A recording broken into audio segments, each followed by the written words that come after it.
Previous year question paper 2023 class 10 chapter 6 जो है वो ट्रायंगल है। ट्रायंगल से पहले हमने 5 चैप्टर की वीडियो बना दी है। अगर आपने नहीं देखा है तो प्लेलिस्ट में जाइए, 1 बाय 1 करके हर एक चैप्टर के जितने भी क्वेश्चन 2023 में पूछे गए उनका डिटेल एक्सप्लेनेशन और सिंपल तरीके से समझाया गया है। और आप देखो उसे, बहुत ही इंटरेस्टिंग वे से समझाया गया, आपको बहुत ही मजा आने वाला है। चलते हैं आज की क्वेश्चन की तरफ। Hello everyone, welcome to challenger classes. अगर चैनल पे नए हैं तो चैनल को सब्सक्राइब करना ना भूलें। क्वेश्चन जो दिया गया है कि in the given figure DE parallel to BC the value of x, हमें x की वैल्यू बताना है। अब ये बोला गया DE पैरेलल टू BC, ये जानबूझ के दिया गया और इसका फायदा भी आपको मिलने वाला है। इसको करने के लिए आपके दिमाग में पहला एक कॉन्सेप्ट आया होगा कि हम इसमें थेल्स थ्योरम लगा देते हैं। ऐसा क्वेश्चन देखते हैं आप, थेल्स थ्योरम लगाते हो फटाफट, लेकिन यहां थेल्स थ्योरम का काम नहीं आने वाला। यहां सबसे पहले हमें दो ट्रायंगल को, जो नीचे वाला ट्रायंगल और एक पूरा बड़ा वाला ट्रायंगल, इसको आपको सिमिलर करना है। सिमिलर करना है किसको? छोटे वाले ट्रायंगल और बड़े वाले ट्रायंगल का। अब देखते हैं, हमने छोटे वाले ट्रायंगल बहुत ध्यान से हमने कुछ एक छोटा वाला ट्रायंगल बना लिया, एक बड़ा वाला ट्रायंगल है। इन दोनों का नामकरण कर देते हैं। जो इनका जो ठीक है नाम है ADE और क्या हो जाएगा ABC ये दिया गया है।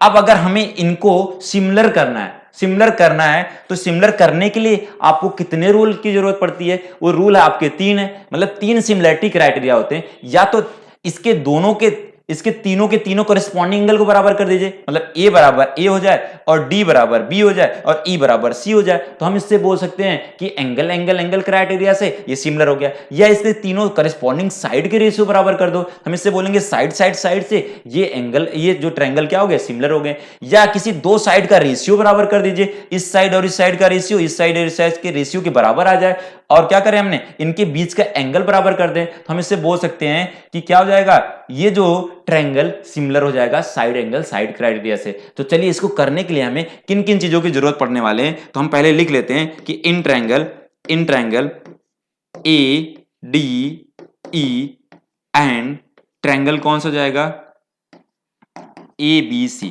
इन दो ट्रायंगल को हमें सिमिलर करना है।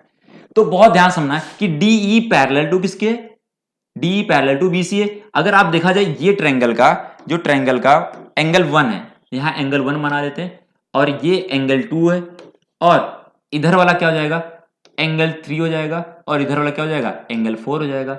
बाकी को आपको टेंशन ही नहीं लेना है, अगला तो बराबर है ही है, क्योंकि दोनों में A मिल रहा है, तो ये वाला भी इसमें बराबर है। तो हम उसी का बात करते हैं। अब ध्यान से देखने की कोशिश करिए कि जब पहले ट्रायंगल में देखा जाए, हमने पहले ट्रायंगल का एंगल 1 बराबर एंगल किसके, 2 के, वो कैसे बराबर हुआ, ये दोनों लाइन पैरेलल थे तो इनके कॉरेस्पॉन्डिंग एंगल क्या हो जाते हैं, बराबर हो जाते हैं। तो ये क्या हो जाएगा, ये कॉरेस्पॉन्डिंग एंगल्स हैं, ठीक है,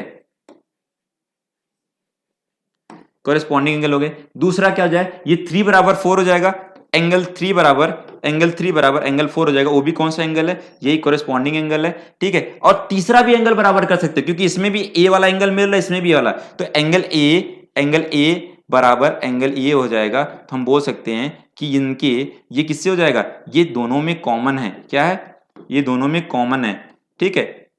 अब ट्रायंगल ADE सिमिलर हो गया ट्रायंगल ABC के बाई कौन से रूल से हो जाएगा, एंगल क्राइटेरिया से, ठीक है। अभी जैसे सिमिलर हो गया तो इनके कॉरेस्पॉन्डिंग साइड के रेशियो इक्वल हो जाएंगे। अब कॉरेस्पॉन्डिंग साइड के रेशियो इक्वल हो जाएंगे, ये क्या लोचा आ गया सर, तो अब देखो इसका कॉरेस्पॉन्डिंग साइड मैं बताने वाला हूं कि जिसपे ये कौन से किसका कॉरेस्पॉन्डिंग साइड आने वाला है। तो देखो यहां से एंगल 1 कौन सा था, एंगल 1 के सामने कौन सा साइड बन रहा है, AE, क्या बन रहा है, AE। और एंगल 1 किसके बराबर था, एंगल 2, तो एंगल 2 के सामने जो ये एंगल 2 पूरा है, एंगल 2 के सामने था AC, AE अपॉन में AC करोगे तो ये रेशियो सेम आने वाला। फिर दूसरा क्या, एंगल 3 बराबर था, किसके बराबर था, AD के बराबर था। और एंगल 4 क्या था, एंगल 4 पूरा है, तो एंगल 4 AB के बराबर आ जाएगा, किसके बराबर आ जाएगा, AB के बराबर आ जाएगा। और ये एंगल A है, तो दोनों मिला, एंगल A के सामने अगर देखा जाए तो DE है, और एंगल A के सामने कौन सा है, BC भी है, ठीक है। ये हो गया। अब आपको क्या यूज करना है, इनमें से देखो कौन से 3 चीजें दिया हुआ, तो इसमें गिवन में जो दिया था वो गिवन में आपको है वो गिवन में उसके हिसाब से हम समझ लेते हैं कि क्या क्या चीजें गिवन है। तो एडी की वैल्यू कितना दिया हुआ, एडी की वैल्यू दिया हुआ 2 सेंटीमीटर दिया हुआ, और डीबी की वैल्यू कितना दिया हुआ, डीबी की वैल्यू कितना दिया हुआ, जो एडी की वैल्यू दिया हुआ और डीबी की वैल्यू कितना दिया हुआ, वो 3 सेंटीमीटर दिया हुआ, और डीई की वैल्यू कितना दिया हुआ, डीई की वैल्यू 4 सेंटीमीटर है, और बीसी की वैल्यू कितना दिया हुआ, बीसी की वैल्यू दिया हुआ x सेंटीमीटर है।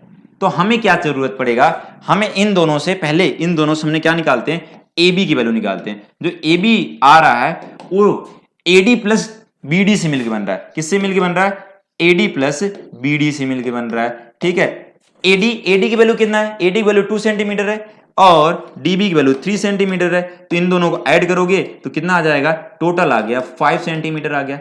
अब बस इसमें वैल्यू पुट कर दीजिए, इन दोनों में वैल्यू पुट करिए, इसका यूज नहीं करना हमें। तो AD अपॉन में AB जो है, AD अपॉन में AB इक्वल आ जाएगा वो DE अपॉन में किसके आ जाएगा, BC के। तो AD की वैल्यू कितना आ गया, AD की वैल्यू दिया 2 और AB की वैल्यू निकालने हमने 5, और DE की वैल्यू कितना है, DE की वैल्यू है 4, और BC की वैल्यू कितना दिया हुआ, BC की वैल्यू है x। अब इसको सॉल्व करोगे, इधर आ जाएगा 2x और इधर आ जाएगा 20, तो x की वैल्यू कितना आ जाएगा, 10 सेंटीमीटर। देखो फटाफट आपके आंसर भी निकल गए और मजा भी आ गया क्वेश्चन करने में।